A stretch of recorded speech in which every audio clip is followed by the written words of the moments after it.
Yeah, so first of all, I would like to thank the festival for inviting me, okay, and thanks you for being here. So okay, let's go. Let's start, please. So that's basically like what my life looks like when I'm not at the Breathing Festival. So I wear a lab coat in a lab. I'm a scientist. I'm a microbiologist at the Université de Montréal. So I'm a local. But you know, when it's kind of like the Superman, or you know, like when I'm not at work, I have like other kind of titles. I'm also like a breath geek or breath trainer. I like to call myself. I was trained, like for example, at the Oxygen Advantage with Patrick McKeown in Ireland. Also, Ivan Kam. I'm representing his method, Reboot method. That is, I'm the only one representative outside of France right now. It's a very interesting approach of breathing. So usually, you know, when I have like people approaching me because, you know, they have like, for example, like sleeping issues, I say, okay, well, you know, I can give you like some breathing exercise, but you can also like download my academic work and read it before sleeping. That's good too. Yeah, okay. Yeah, you can try. You see, you go on PubMed, and anyway. But just, you know, the reason why I'm you know, like telling you about my background is that, yeah, I like science. I like, you know, like history of science, critical thinking, this kind of stuff, and I can help bringing it into my breath journey and cold journey, because we are here today to talk mostly about cold exposure. Okay, so. Yep, please. Yeah, so I already. So, in addition to like breath trainer, breath geek, or whatever, I also identify as a cold freak slash winter swimmer. Okay. So that's me doing stuff, having fun in. You know, like usually in winter, like people in Quebec, they fly to Florida, and I say, why? You know, that's the best time of the year to be here. You know, we have lakes and we have like cold water, so we can do lots of those fun stuff. I started, you know, just to take ice baths. Like you put like ice cube in a bathtub, like we are going to do afterwards. And from there, I built up. And you know, gradually I was thinking, okay, I like to stay in ice, just like meditating in ice water like that. But I started thinking, okay, maybe I should also swim. So I started to take like on some winter swimming. This was last year in Vermont, so just the other side of the border, not far from here. I'm going back next year, yeah, to swim a little bit more. So, and I just want to precise that in both pictures, like no Wim Hof breathwork was involved before or after.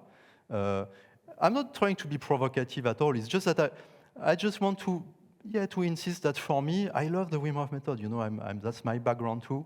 But like the cold exposure and the breath work are completely distinct part of the practice, at least to my opinion.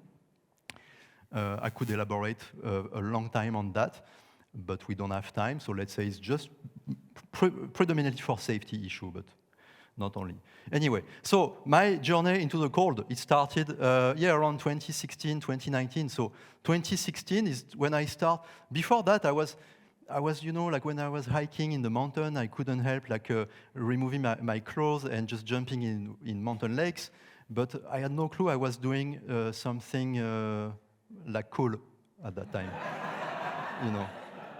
So I discovered the Wim Hof method, and I say, oh, there are actually people doing that for, you know, for a specific purpose. I say, okay, you know, and you know, and from here I want to give a little bit more detail about why I ended up doing all those things. It's because, you know, during my professional career, so I was born in France, as you can hear it, and so. And I went to school there, you know, I got my PhD there, and I started to work there, but then I moved to the US. And I lived there 15 years for my career as a scientist. But while I was there, I started to have like some weird like health issues, okay, involving like chronic depression, chronic fatigue, chronic pain. I went from doctors to doctors, from alternative practitioners to other alternative practitioners. It was it's a long story. We don't have time for that, okay? And I was finding, sometimes solution, but not, it was always coming back. I was not feeling right at all. When I started to play with the Wim Hof method, and it took me a while to find out, okay, what's helping me the most? Is that the breathing? Is that the cold? Is it both? Long story also. But basically, I started to feel much better when I started the Wim Hof method, okay? It took me some years to realize that, okay, it's not a miracle. I mean, this breath and cold journey, it was not a miracle cure for me. I still have some issues, my chronic fatigue is not fixed. I used to be a marathoner. I cannot run marathons anymore. But at some point, I couldn't speak for more than 2 minutes, and I was dizzy, and I was like, I had to sit, I couldn't walk for more than 3 minutes, and this is gone, okay? So it's not like a miracle cure at all, but yeah, it definitely helped me to come back to kind of a normal life, okay? And especially, even though I still have some chronic pains once in a while, I still have fatigue that I have to manage, my depression episodes are under control. So that's the biggest victory I had, okay? I'm not saying that if you do what I did, it will work the same for you. I don't know that, and but I just hope. I hope it will be even better than for me, but I cannot promise anything. Anyway, that's when I took on the Wim Hof method that things started to change and improve in my case. And you can see me. So on the top right side, you can see a guy making a funny face. This is Jesse Coomer. He was my first mentor. And just in the background, you can see a guy in an ice bath, and that's me in my first ice bath. So that was in April 2017. Okay. So a few years after that, if you remember the previous slide and seeing me in the iceberg and stuff like that, you can see that Jesse created a monster. Okay. He was not expecting that at all, But anyway, no, I'm joking. So from there, okay, I see. Okay, I discovered something. I found, okay, it seems quite powerful to me. What am I going to do with that? I wanted to dive deeper, but in these days, there was no Wim Hof method expeditions in North America. It was only in Europe. In North America, we had just teacher training, and I didn't want to become an instructor. Okay, I just want to go to deepen my practice. But I talked to Jesse and I said, okay, I'm going to go for the instructor training, and I became an instructor. But I had no plan to teach. And then I realized, okay, in fact, one of the best way to, and that's true not only for Wim Hof and stuff like that, but even for as a biologist, I feel that one of the best way you can use, to master your field is to teach it, okay? Because people will bombard you with questions, and you have to, okay, this I don't know, so you have to check, So that forces you, instead of always being on your certitude, and okay, no, it forces you to question yourself, and that's how and that's how I became better at, I hope I became better at teaching breathing and cold exposure, okay? So, yeah, so I was trying. So I mentioned Jesse. There is Casper van der Meulen, and of course, I guess you recognize Wim Hof himself that I met twice in the old days. Okay, so, yeah, that was 2018. I became an instructor. Okay, so okay, let's switch to because basically we are going to talk a little bit about theory, background theory, and then I will just prepare your mindset. And then we'll go for the actual experience. Okay, so what are the expected benefits? There is a very big gap between when you read cold exposure blogs and the scientific literature. I'll be honest with you. Blogs promise lots of stuff, it will decrease inflammation, improve immune system, improve mental health, recovery, for athletes. Even weight loss, If you read the scientific literature, it's not really sure. Okay, I'm not saying it's wrong. I'm just saying that the science is not sure yet. Okay, which doesn't mean that you should not do it. Okay, it's not because we don't know that It's just that I'm just being careful. Okay, I'm being careful not claiming stuff that are not proven, even though they work for me. if I had, if I had to bet some money, like let's say that in 20 years, like there are lots of cold exposure studies, and we know a lot of stuff, and I could travel that, and and come back with a time machine and bet my money to make money because I come from the future. But I would bet, yeah, it does something on inflammation. It does something on immune system. Doesn't make you bulletproof at all, okay? Because immunity is very, very, very complex problem and a complex process. But it does help, I think. Mental health, there are some good cues also, especially because there is like, there is a theory that at least a large, not all, but a significant part of depression are actually a consequence of chronic inflammation. So you can imagine that if you help inflammation, you will improve the depression, but that's theoretical.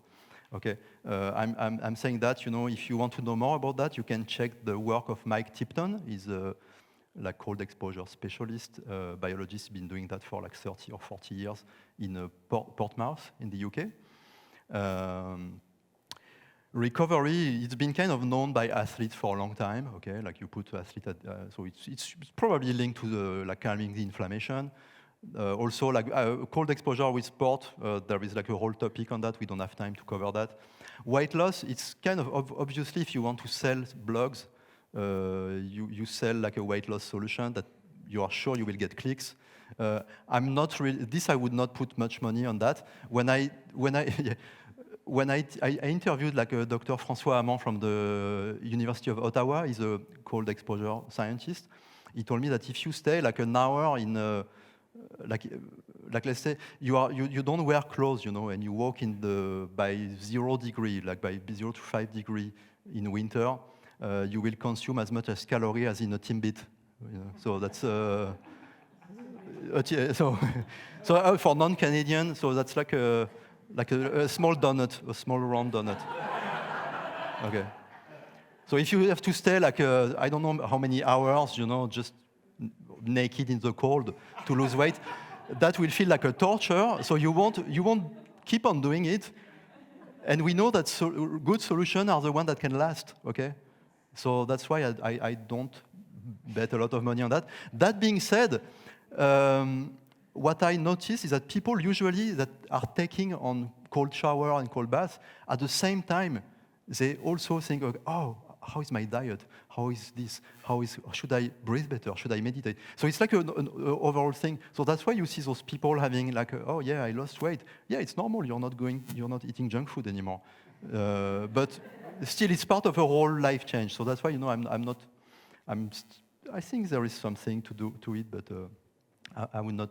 I don't think that cold exposure by itself is a weight loss solution. Okay. So expected benefits. Okay. So you see, yeah. I know that even though I know that this is not like as proven as what is usually claimed, I still do it, and I don't care, and I do it because I know it feels good on me. Okay. But there are some risks. I will quote again like Mike Tipton, like the scientist I was mentioning before. In fact, historically, like the biology of cold has focused a lot on the risk linked to cold, not the benefits too much. Okay, it's very new, like thinking of, okay, we know that it's dangerous because, yeah, why? It's because historically human beings, they had problems to stay warm. It's very new in human history that we just live in places that are heated all the time and stuff like that, okay? So, but not so long ago, especially in this part of the world, like people, they were dying from cold. If they were not, like careful enough, and they had like frostbites and stuff like that, still now. So historically, like the science and medicine has focused on the risk, and we know plenty of stuff on that scientifically. But for the benefits, it's more like an emerging field, I would say. Which once again should not prevent you from using it, but anyway. So the risks are typically people think about hypothermia is when your internal top temperature goes down, like very low, like 35 degrees C or even like 33. That's a life-threatening thing. Frostbite is another risk. The trench foot damage is less known. It's when frostbite is when you are exposed to freezing temperature. Trench foot damage is when you are exposed to non-freezing cold. Okay, it was trench foot. It's because it was identified during World War I, like the soldier in the trenches. They were having like wet boots all the time, and after they were developing like chronic pain when they were exposed to cold. So yeah, that's one risk. And of course, the thermal shock when you go in the cold water. So for what we are talking about today, which is going in an ice bath for like a couple of minutes, there is virtually no risk of hypothermia, okay? At least for adults, you know, you are all like, let's say more than 50 kilos or something like that, you know. Usually we say that for an adult, it takes 10 to 15 minutes to risk hypothermia if you, let's say, if you walk on a lake and you ice cracks and you, okay, and it will depend how much you panic and how much, what's your body like, you know, if you are like a big person, it will insulate more. If you're like a very tiny person, like a kid, you can, risk of hypothermia are very fast. But for an adult, it's like 10 to 50 minutes, okay? But for, yeah, if you go like consciously, deliberately, in a controlled condition, ice bath like we are doing, and you stay a couple of minutes, there is virtually no risk of hypothermia. So you can remove that from your, I don't know if you are anxious about later, but you can, at least you can remove that, okay? There is no risk of frostbite because we will be above freezing temperature. I mean, not a lot above, okay? But still above. And trench foot damage, the same, you won't have that problem today. That being said, as I'm doing that myself very often, I wear boots and gloves to go in the cold because I think when you do that often, it's important to protect your extremities. When you do like an intro for, you know, I like people to actually go with no protection on extremities to feel what it's like, okay? It's important to experience it yourself. But if you do that regularly, protection is good to avoid this kind of stuff, okay? It's only like on picture, you look more badass if you have no protection, but that's it. So once in a while, I remove my protection and I say, hey, photo, but that's it. The thermal shock, this is something you will experience, okay? And that's kind of part of the deal. So that's where you have to stay collected and focused, and I will describe that a little bit more in detail. But so basically, just to, can you come back? Yeah, thank you. I like to make I like to have people like wonder to make the difference between like a rational fear and irrational fear. Okay, like. If you think about like a rock climber, or if you have like been rock climbing yourself, first time you go rock climbing, you know you are roped, you are on a rope, and when your partner says, okay, now you can fall, and you say, no. Say, but you have a rope. Say, yeah, but no, I will down climb. And that's irrational, because the rope will catch you. So you learn, and then after a few sessions of rock climbing, you just jump on the rope, and you are cool, you know. If you would do like a rock climbing without a rope, that would be like a very rational fear to have. Because if you fall, you're dead. Or, yeah, or in really bad shape, yeah. I have a friend, yeah, I know a guy, he fell from 70 feet. Yeah, he was in a coma for months. No, so that's very healthy to experience this kind of fear. I'm not saying, like the idea of having no fear at all is not healthy, okay? But it's good to remove the non-rational fears. That's my feeling, okay? And you can from there you can in your daily life you can wonder, okay, like when you are scared of something, okay, is it rational or irrational? You know, you will find plenty of examples in your daily life, okay? Why, when you are like just on the sidewalk and you have like a car like driving like 50 kilometers per hour, you are not scared?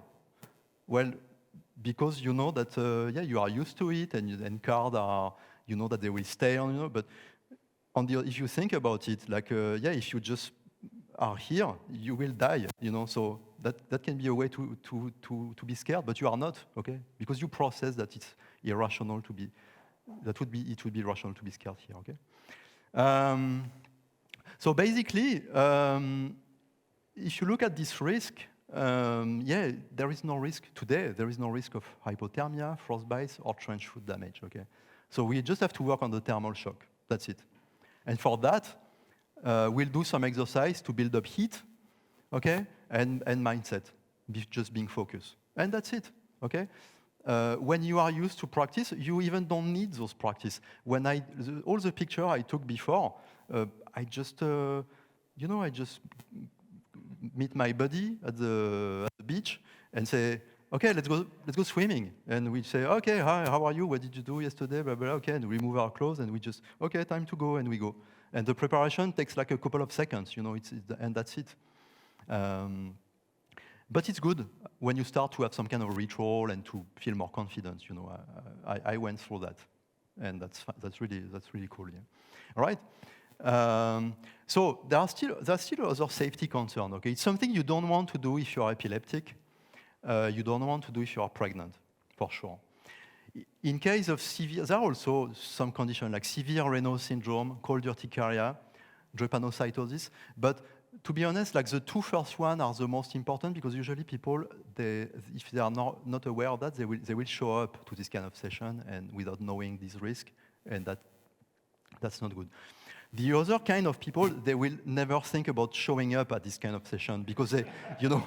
I have a friend, you know, drepanocytosis, like the sickle cell disease. It's mostly like from like West Africa. I have a friend who has that. You know, if the air condition is too cold, he will feel like pain in the extremities. You know, so the first time he saw a picture of me in ice, he was like, no, I would be dead just at watching. So yeah. So but those people don't show up usually. But the two first, yeah, it's important to know it, okay? Yeah, there is a question? Yeah, well, oh, severe? So severe Raynaud? Just a second. The question needs to be asked in the microphone. Take a moment. I asked because I have Raynaud syndrome. Hang on. One sec. Hello? Okay. I have Raynaud syndrome, yeah. But whenever I take an ice bath, but I never go up to my neck, so I don't know what we're doing today, it actually goes away. Okay. It's the only time where I'm in a freezing environment and I don't have it. So what I call like the severe Raynaud syndrome is people usually when it's like below let's say 15C, they would still wear gloves. Oh, I have Raynaud syndrome in my house. Like in winter time, I'm blue in my fingers in my house. But if I go in an ice bath, I don't get it. Yeah. No, I've seen people like that. Okay. I think people like that. So I should be okay? Yes. Okay. Yeah. No, when I say severe, it's people who are really like, you would see them by 15, 16 degrees outside, and they wear gloves, you know, because they are very careful. But I've seen people with non-severe, but good Raynaud syndrome, as you seem to have. Like if they wash the vegetable, you know, they will get like pain in the fingers, you know. Yeah, like if I wash with cold water, exactly. I'll turn blue. And they are fine in the cold water. Yeah. Okay. Yeah, that's what I get. It's weird. Okay. Okay. So, in case of like cardiovascular issues, especially like big one, like, you know, if you had like suffered from heart attack, like really high blood pressure, you know, you should check with your doctor. History of stroke the same, kidney failure the same. Okay, just be careful. And also, and you know, on the last point, I could keep you busy for like hours on that but I will just give you some hints. But learn gradually, which means, okay, it's not the same as, you know, going in a bathtub versus being in nature, especially in nature, depending if it's like a sunny day or if it's like -20, windy, it's not the same. You don't have to plan the same thing. Wonder if are you looking for wellness or for performance? You know, it's not the same thing. You know, I mostly practice for wellness. I don't really care about performance. A few times a year, I like to push myself a little bit harder, but when I say wellness, it's staying like 2 to 3 minutes in an ice bath. That's it. You don't really need to do more. Performance is like people who are trying to break like world record. Okay, so of course, yeah, like in 2002, like Wim Hof did like the 1 hour and 53 minutes, but then it was pushed several times. Now the current record is like 3 hours, 3 seconds. But the guy at the end, his internal temperature was 33 degrees. He was barely conscious. You know, why would you do that? Yeah. Okay. Like the previous record holder, Romain van den Dorp, he was a French guy. He stayed like 2 hours and 35 minutes, and at the end he went out and he could answer to the journalist. He could so he pushed himself, but he was still like he was alive basically. So anyway. Yeah, also never practice alone. It's like open water swimming. It's it can be you can be tempted to go by yourself, but or like mountaineering, or climbing. But it's always better to be with someone, and go gradually. Okay. Let's. Okay, and I like to quote my very first mentor, Jesse. He always say, plays with the comfort zone, not with the safety zone. Okay, and that's my, that's something I always, even after those years, I'm still using that for my own practice. That's very important, yeah, because that's where you have fun. If you play with the comfort, if you play with the safety, no, it's not fun. It's just scary. Okay. That's why you play with, once again, a rational versus non-rational fear. It boils down to that quote. Okay. Yep. And I forgot I had that. So you see that guy here without skin, and you see like blood vessels, the major blood vessels. Okay. And just keep in mind that these are the major ones because they keep on dividing and getting smaller and smaller. At some point, they are so small that they have like the thickness of like a piece of like a string of hair, and that's why we call them capillary. And you see like on the very right part, you see a foot where all like blood vessels, including capillaries, are stained. So you see that density, pretty impressive. One of those kind of impressive stuff, and you can imagine at the whole body level what it's like. And if you just take all those capillaries and blood vessels and you just like put them like one after the other, so don't do that to anyone. Okay. That's actually a joke I got from Jesse. Okay. Yeah. So if you put them like all like one after the other, like, it will be like 100,000 kilometers, 62,000 miles. That's very impressive. Just to give you a feel of what it is, that's about 2.5 the circumference of the Earth with one person of blood vessels. Okay, pretty interesting stuff. With three persons, you can connect the Earth to the moon. Okay, crazy. Why am I talking about that? Why? No, so. It's because this is very connected to how like the body regulates like internal temperature with blood circulation. So, So this is like okay, this is going to be hard to describe from here because I usually use my hands. But like you see like let's focus on the left side, okay. So you see, like there is like in the brain, somewhere there is like an area in the central nervous system called the hypothalamus, and that's like the thermostat. It will say, okay, I'm keeping the body temperature at like 37 degrees. That's in 99 Fahrenheit. Yeah. So, and if it feels cold, so you see, like we take the direction of the snowflake. And you see then something is called like vasoconstriction. So think about all those blood vessels that we saw earlier, especially the one on surface, on the skin. When it's cold, they will just like constrict. So blood vessel, imagine a pipe, and like the flow of blood in that pipe will depend on the diameter. So there are like muscles around those pipes, those blood vessels. If they constrict, if you constrict those muscles, it will reduce the blood flow. And if those muscles relax, it will dilate and the blood flow will increase. So when you go in the cold, you will have a vasoconstriction, and the blood, so you see the guy here, most of the blood is concentrated in the head and core area, okay? You have less, you don't have, you always have some blood left, in your limbs, okay? But you have less blood in extremities, like arms and legs, okay? It's like a safety thing. It enables the body to still function and keeping the internal temperature in check, okay? And also it prevents the body from dissipating the heat too fast, okay? In the old days, we all had that image of, like in the Alps, they were having like those dogs, Saint Bernard, with a little barrel of rum. And we don't do that anymore. Why?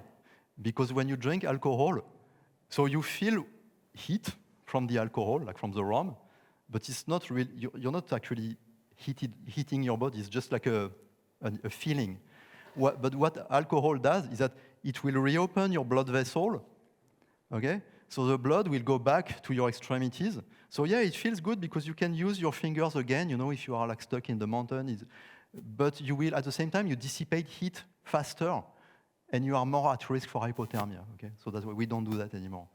But just so you know.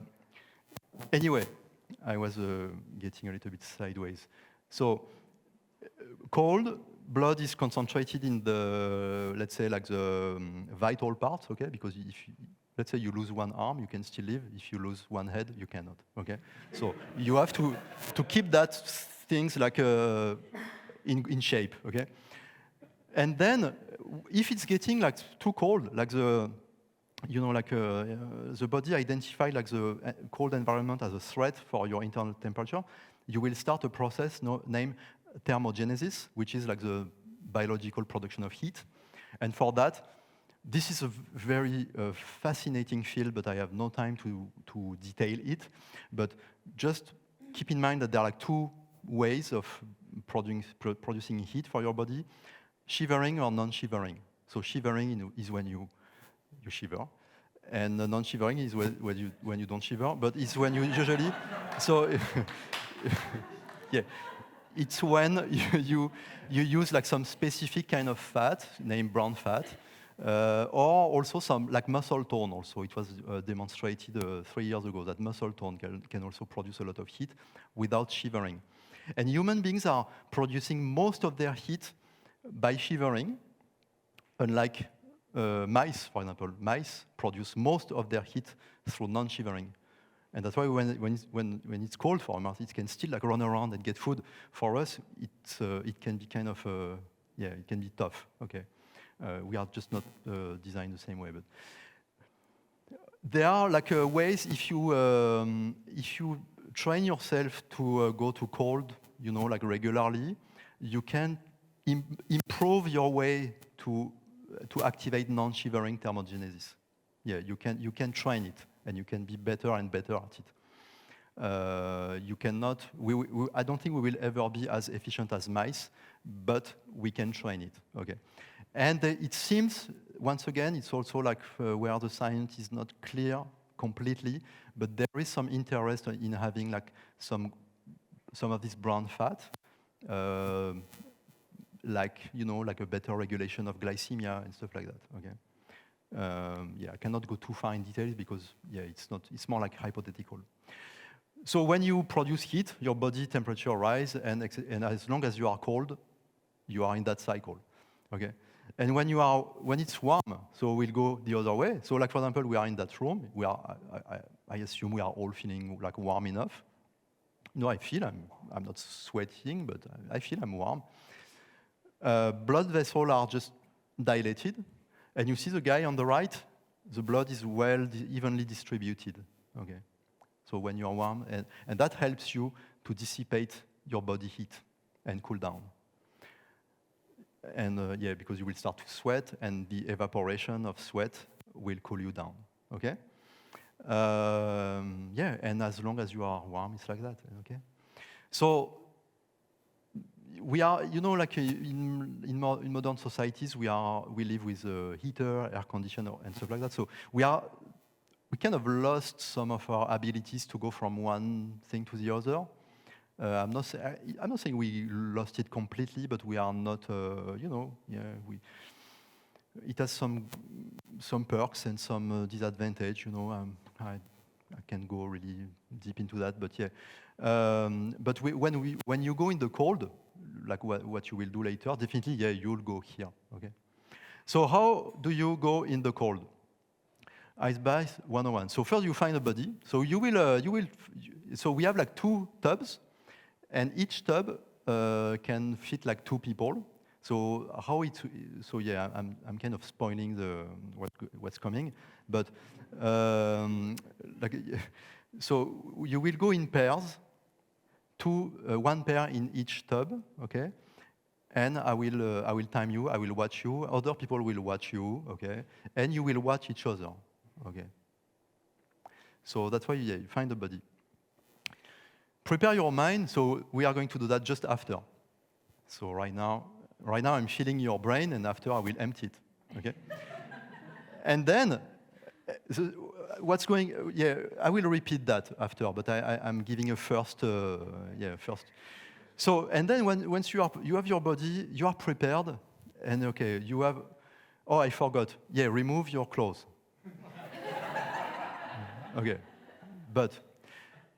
and you are in your swimming suit, you know, and you know, I like to tell people, when you go in an ice bath, it's like when you do like a free fall or parachute experience. You know, you open the door of the plane and you take the decision to jump, and you are in your mind, you say, okay, there is no way back. When you take a parachute like free fall thing, it's true there is no way back. Okay, in an ice bath there is a way back, but I like just to tell people, be in that same mindset, and that's why I like to tell them, okay, inhale, take a decision, and you tell yourself, I'm going in an ice bath, and exhale, action, you enter in the tub. So inhale, decision, exhale, action, and psh, psh, that's the ice cube sound. Psh. Okay, and you sit, okay? And you sit, you put your water above the heart, okay? You put the water above the heart, hands on the side. I'm not starting the timer if the water is not above the heart. Okay? No. No, I'm just saying that it's for your own good, okay? I don't know if you experience like swimming in a cold lake or, you know, the ocean, and when you go, you feel like, oh, and the knees, and there is a spot here where you like, and then there is like here, and usually when you pass this, you like, yeah, anyway, I'm screwed, so I'm going to stay here. Yeah, like, okay? So it's also for your own, you know, it will be much easier. You cannot afford the luxury in 2 degrees water to do like and say, okay, I'm just getting used to, and then I put my butt. No, it doesn't work that way. You will have like pain in the feet, you know, no, you just go, you just decision, action, okay?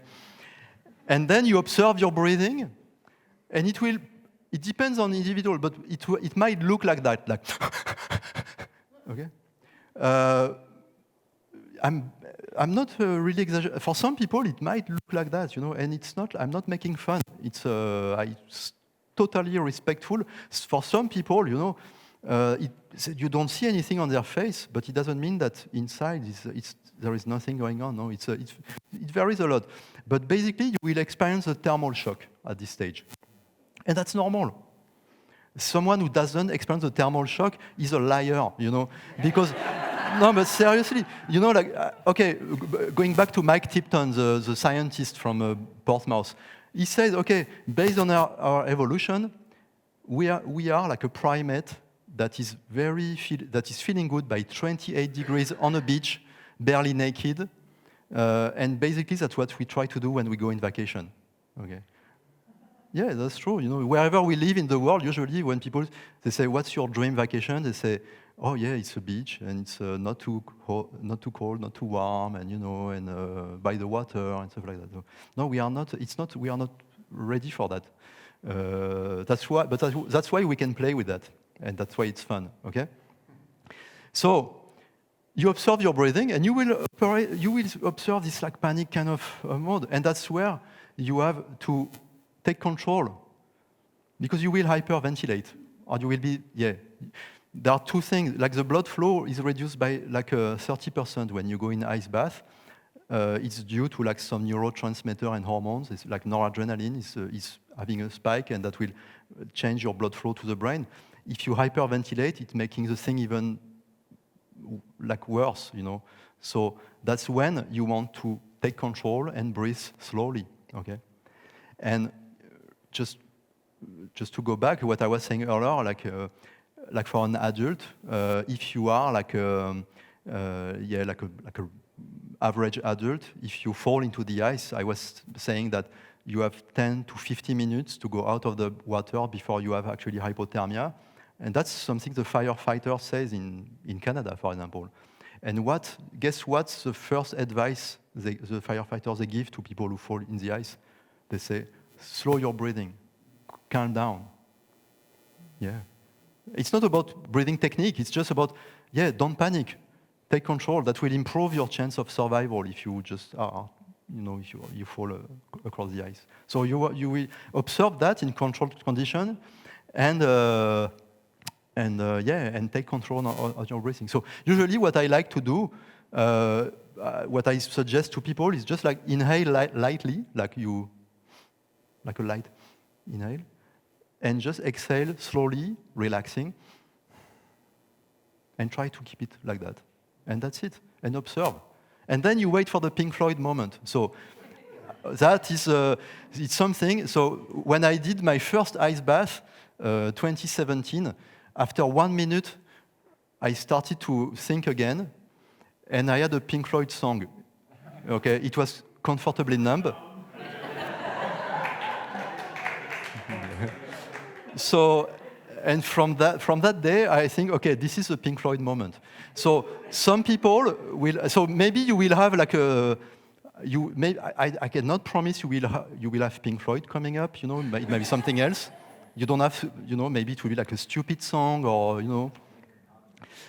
But just to say that, because I'm making kind of fun of that. But there is something serious about that. Like usually, there is a switch when you feel like the panic is kind of dissolving, and suddenly you feel more like, oh, I'm feeling relaxed, okay?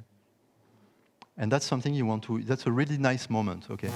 So for some people, it might arrive after like 30 seconds, for some people like 1:30, but usually I see it coming because from the outside I can see it around a minute. And that's actually a great moment, and that's actually a great thing you should look for, because I'm telling you about for your future practice. You know, I don't know what you will do with this practice afterwards, but if you keep on practicing, you can practice with a timer. That's fine. Say, okay, today I'm going to do my 2 minutes. Also, you can practice with your sensation, like inner sensation. And you can go observe the thermal shock, the panic, and when you reach that Pink Floyd moment, it's time to go out.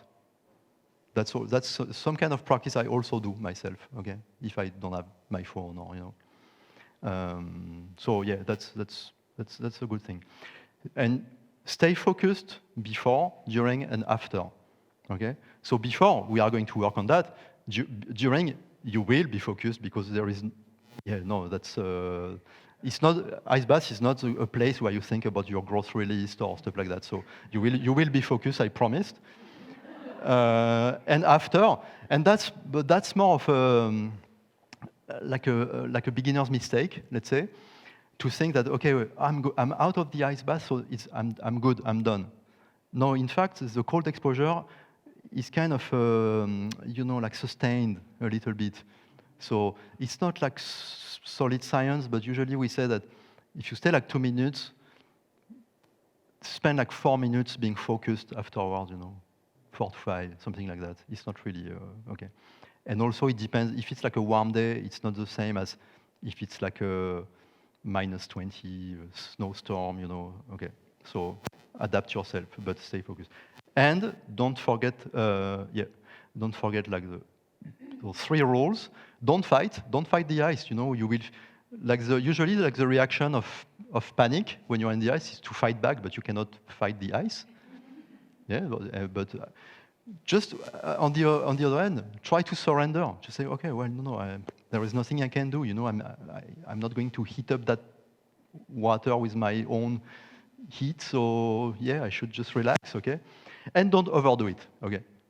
That's more for your future practice if you do it.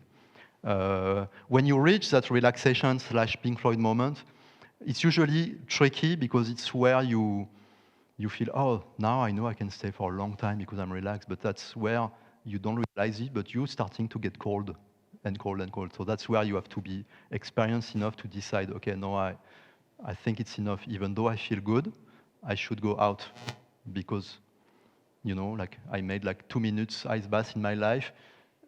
I don't think it's good to say, oh, I'm staying like 10 minutes just because I'm feeling good, okay? No, just go gradually with that. Don't be, yeah, that's it, okay. Okay, so I don't know how am I time-wise? Yeah, I think I'm good. Wow, I'm surprised. Yeah. So, question before we go to the, yeah. Oh, we have to wait for the mic and yeah.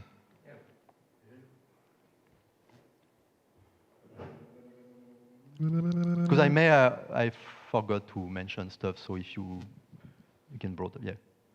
So I have this myth that I'd like to point out. What if we contract our muscles? Like I would like. In the ice bath? Yeah, is that something's gonna help us? Just in my mind, or?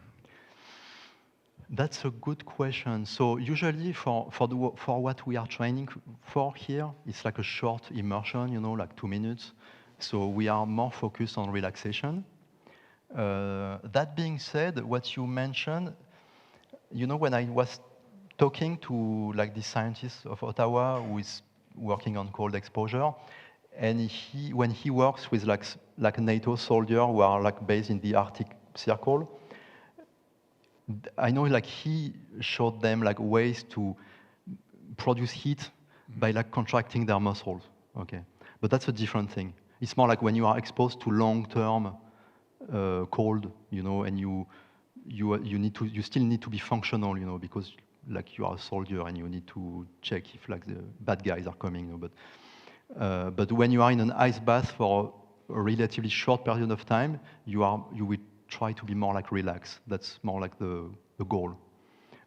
If you contract your muscle, I would be scared that you will start to enter some kind of fight mode, and which is not really what we are looking for. Yeah, but I would do it like for the first very moment. Maybe then it might be just for a mental. Maybe, yeah. I just gave you like the ice bath 101 thing because I've been teaching that since like 2018 to hundreds of people. But I'm not saying this is like the best recipe. And if you feel, it might be fine for you, that's fine. Just make sure that your primary goal is to relax overall, even if you give some. Because you're right, it can be a way to kind of to cheat your mind, like if your mind is kind of you do that and and then I'm relaxing. So yeah. Yes. There are like many questions.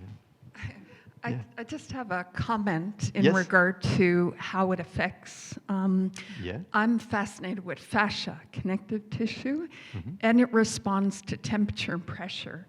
And so in an ice bath, you're literally really reacting both of those things. And in the imaging of the brain, the fascia connect through the hypothalamus to the limbic system. And when you calm your breath through, just relaxed breath, like we've been talking about, it opens the insular cortex in the brain. So it keeps the prefrontal cortex open rather than shutting it down in fight or flight. So you're actually building, I call it the op center of your brain, the connection between the limbic and the prefrontal cortex. So, and then finally, your body doesn't know the difference, the same sensation as anxiety or excitement. So I've spoken to a few people, and I know they're feeling a little anxious. But the body's response is the same. If you tell yourself, we're not anxious, we're excited, anxious means that the outcome is going to be bad. Excitement is I'm going to something new, but it's going to be good. So tell your body, I'm feeling excited, not anxious. It's very, very helpful. Thank you. And you might have another career as a comedian, just saying.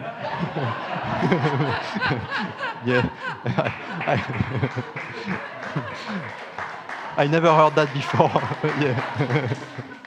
No, thanks for those comments. Yeah. No, I think for the excitement kind of thing, the group effect is actually a very good way to kind of have those conditions, of excitement and joy and self-confidence. There was a question. Yep. Check one. A very quick question. I've asked a lot of cold immersion experts the same question. Nobody seems to have the answer.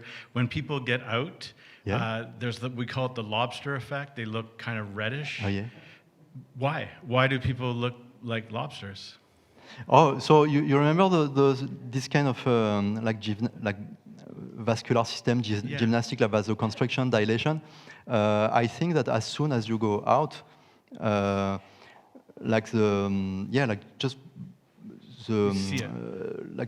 have like a massive vasodilation, and you have blood coming back to your skin. Usually, if you are not out of the ice bath context, but more like if let's say you are lost in the mountain and you are threatened by hypothermia. First of all, the blood will be concentrated in your inner part, as I was showing. But then, as soon as the body detects that, the cold, because of frostbite and stuff like that, it kind of threaten your skin or it will send back bloods. So there is this kind of, it's not a perfect mechanism, but that's what it is, Okay. Because you still can end up with a cut finger, Okay. Thank you. But not today, Okay? Yeah. You had this slide about risks and possible advantages. Yes. And I was wondering about the thermoregulatory processes and their effects on the parasympathetic system. Okay. Because that's, from my experience, one of the strongest things that I experience when I expose myself to the cold. I mean, I feel it's taking me down, it's really grounding me. I become one with the earth. And I attribute that sensational and grounding experience to this change in my parasympathetic system. Yep. Would that be one of the benefits, or don't you think that is a relevant influence? Yeah, so I had to make choices, and I decided to show you what's going on the vascular system. But basically, obviously, there are many other processes, including the effect on the autonomous nervous system. And what happens in an ice bath usually is that the first reaction is to engage the sympathetic, the fight or flight, and you see that when you start to, okay. But then automatically you start to go down, okay. And especially if you keep control and breathe calmly or whatever, you will have that switch from sympathetic to parasympathetic faster, okay? But the cold water will do that by itself, okay? So yes, there is an effect on training the sympathetic, parasympathetic thing. And it's true that after that, you have a whole, so I mentioned noradrenaline, which is the main, at least we are sure on that, that this neurotransmitter / hormone is massively produced during an ice bath. Because, okay, I've seen around, and you probably saw around all those things, your dopamine increase 250%. If you check the actual research article, what are the conditions? Is someone taking like a cold shower, like being in 14-degree water during 1 hour? It's very different. So we don't know. How can you compare like being 1 hour in 14-degree water versus 2 minutes in 2-degree water? You know, I don't have the answer. But what I know is that the 250% dopamine increase was not shown in an ice bath. It was shown in like mild cold water. But that being said, yeah, there are lots of stuff going on with neurotransmitter and hormones, and that deals with your autonomic nervous system. And after, that's why you feel good. So, yeah, there is probably like a spike in dopamine and serotonin. It was not shown like rigorously, but I would bet, yeah, that's what happened. Yeah. Am I answering your question? Okay. Something else? Another question? Yeah? I think you kind of just answered the question, but I was going to say, why is it afterwards you get such wakefulness? Yeah. Like, if I do that in the morning, then my ability to focus on work and everything else is just much more there, right? I'm super awake. Mm-hmm. Is it the dopamine? Yeah, I think, yeah. But, okay, so, no, I think that's what's going on, and it's probably like an effect on the noradrenaline. But it's something that's my hypothesis, at least. I'm not sure for real, and I don't think we have the answer, but you have this spike, and then other processes are going on, and you feel like focus. But immediately after, I'm sure you make the experience. I mean, I'm not going to do that to you later, but if just after you go out the ice bath, I tell you, okay, what is pi multiplied by 3.2? I'm sure it will take more time for you to make the operation than before the ice bath. So yeah, no, there is a reduction of blood flow. So you don't think as well right after the ice bath, but when things are coming back to normal, yeah, you have a feeling of, oh, I'm feeling so good, you know, I'm feeling so relaxed, you know, and that makes you kind of perform better, I think. That's how I see it on myself, at least, yeah. Yep. So are we ready to... So we'll do some movement here. So in fact, we'll do... So I'm done with the presentation.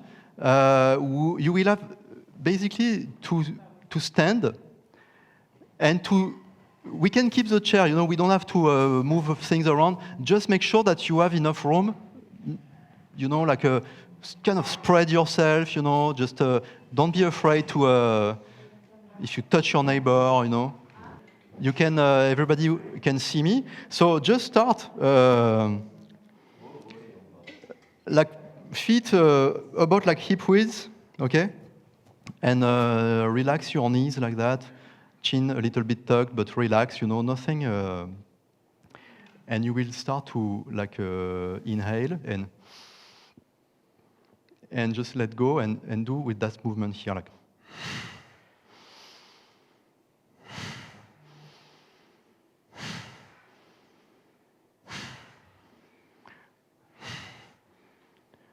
And when you get used to it, try to use, you know, the movement of the knees and have the arms just like being, like, you know, up and down and up and down.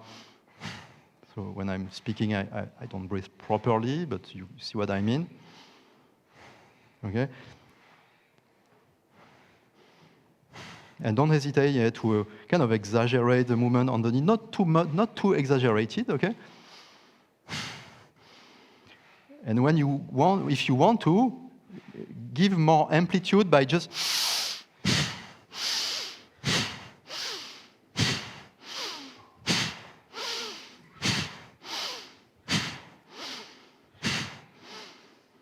so I do nose, but you can do nose-mouth.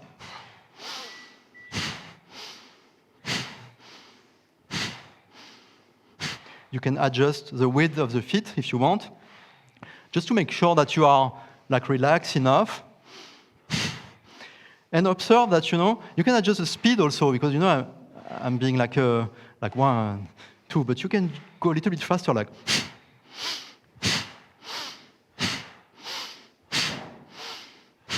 Yeah, don't hit your fingers on a chair. Yeah, that can be painful. If it's painful, we will put it in the ice afterwards. That's also something that is really nice about ice. Okay? The analgesic power of ice. So, all right, and so you can just do like, and observe, you can, if you want to, you don't have to, but you can close your eyes and observe, like, okay, how you are getting, like, focus, and how you are bringing, like, your legs are producing some heat when you do that, just by this movement. You are engaging, like, some big leg muscles, and also, you are, like, sending some blood to your fingertips, and your hands are getting warm, okay? So that's a good way to prepare the mindset. Okay? Just to feel confident. All right. And you can slow down. All right. So that's option 1. Okay? How do you feel? Like some heat, some focus, okay? Yeah. Feels good. Usually feels good. So that was option 1. Now we'll move to option 2. And at the end, we'll do just like a few minutes with music, and you will pick your option. Okay? Option 2 is a bit harder, but that should be okay. You've probably saw like the horse stance thing around on the internet. Okay, so I'm going to show you the horse stance being deconstructed and reconstructed. Okay, so you go to like feet a little bit like wider than hips. Okay. And feet 45 degrees, hip tucked gently, you don't have to force it, just. And then go down and adjust, okay, do how you feel like. So I'm not asking you to be like a Kung Fu master like that, okay? But please, you will have the tendency to like do this, and that's not good. I mean, you're not making the exercise, so that will be useless. So try to, and I will remind you, so try to stay like that, okay? And from here, just, start to move your gravity center, so just a few centimeters below the belly button. Try to move like left, right, left, right, left, right, okay? And that's very limited, that's normal. That's how hips are like that. So, yeah. Yeah, there are no contortionists in this room. Everybody has normal hips. And so then, when you feel like the limitation of the movement, okay, only when you reach the limitation of the movement, you can perpetuate the movement with the sternum. So you see, when I'm here and I'm stuck here, only I will turn here. And then I will go the other direction. And then, I'm just trying to show you that the movement is from the bottom to the top, okay? So it starts with the legs, goes to the hip, and then only is going to the sternum.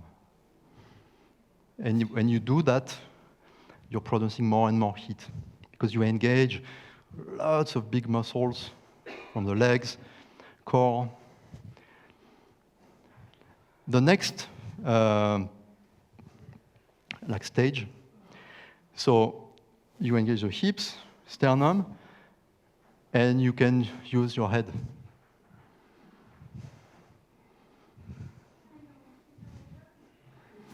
And maybe it starts to burn on the leg, okay?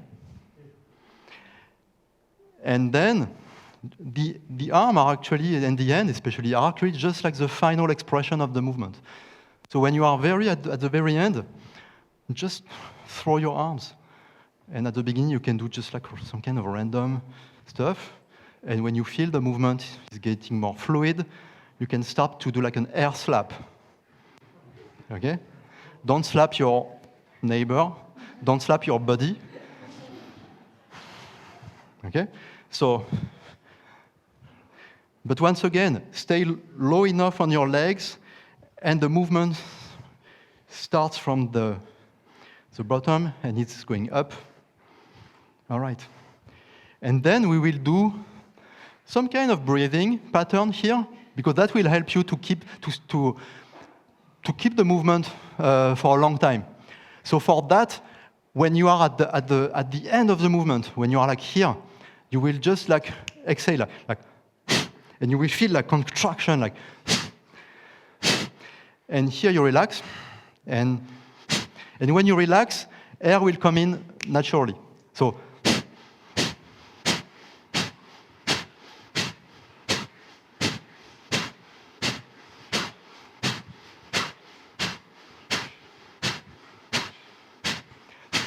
So there is something like explosive at the very end.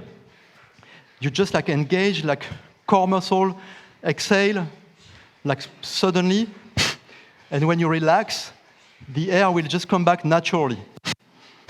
So you actually like never inhale on purpose. You never inhale actively. You just like. And sorry, I'm blowing on the mic, so it's making those strange sounds. So I'm going to blow less. All right, keep going. Do you feel the burn? Do you feel the heat?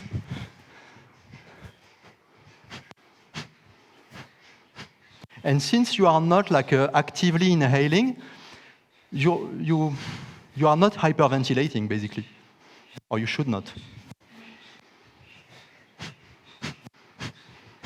You are just engaging muscle and just like pumping your diaphragm, and stay in a relaxed state while you are moving. All right, let's take a break. Okay, yeah, are you feeling like heat and stuff like that? Okay, focus. So now let's spend like a good like 5 minutes. I will play some music. And you pick option 1 or option 2, and you will do that 5 minutes, okay? After, we'll go, find your body, remove your clothes when you get ready, and we'll do the whole thing. And at the end, so while you are waiting your turn, you can do option 1, option 2. You can just watch, that's fine too. If you are ready to go, you don't have to do anything, that's up to you. And after, when I say be focused even after, yeah, you can go back to option 1 or option 2 as you want, okay? Is it clear? Yeah? All right. So,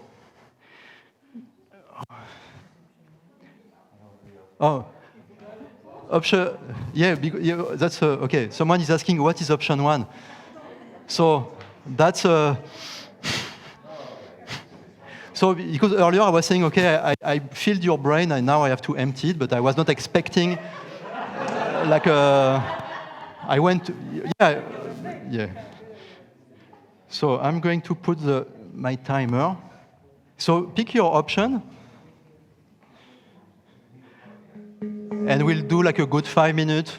And yeah, be inside, try to be in the moment, be in the movement. And all right? All right.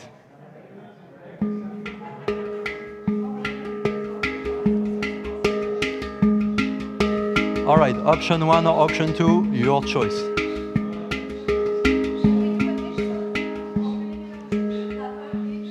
Pardon? Yeah. You can start with 1 and with 2. You can do 1, 2, 1, 2, whatever you want.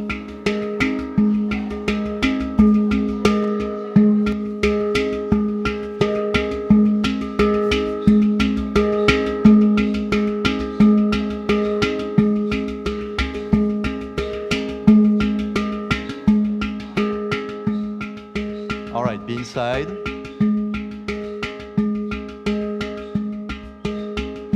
And be focused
Yeah, it just happened.